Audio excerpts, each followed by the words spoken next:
Aid could be seen being airdropped into parts of Gaza Sunday, as Israel said it would halt military operations for 10 hours a day in areas to help starving Palestinians get fed.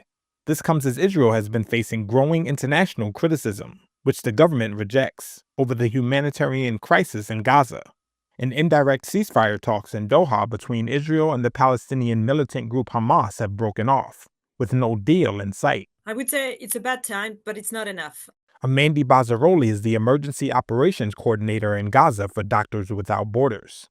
Today, the population is going to take time for them to build back their strength, but it has like a lifelong consequences on their health. And some of them, like we will have to work with them to reintroduce food because their system is not even able to digest anymore the food.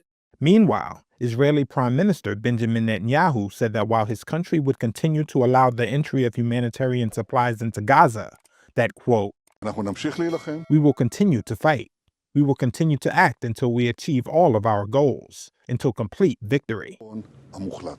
U.S. President Donald Trump, while on a visit to Scotland, said Israel would have to decide its next steps in Gaza. Israel's going to have to make a decision.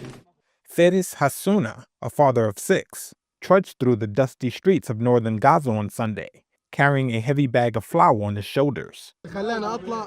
He described to Reuters how food shortages have left his family hungry, and how his children have lost a lot of weight in the process. Aid bags that entered Gaza through Israel was quickly snatched up by residents. In recent weeks, dozens of Gazans have died of malnutrition, according to the Gaza Health Ministry in the Hamas-run enclave. A group of 25 states, including Britain, France, and Canada last week, condemned the drip feeding of aid and said Israel's denial of essential humanitarian aid was unacceptable. On Friday, Israel and the U.S. appeared to abandon ceasefire negotiations with Hamas, saying the militants did not want a deal in a war that began back in October of 2023.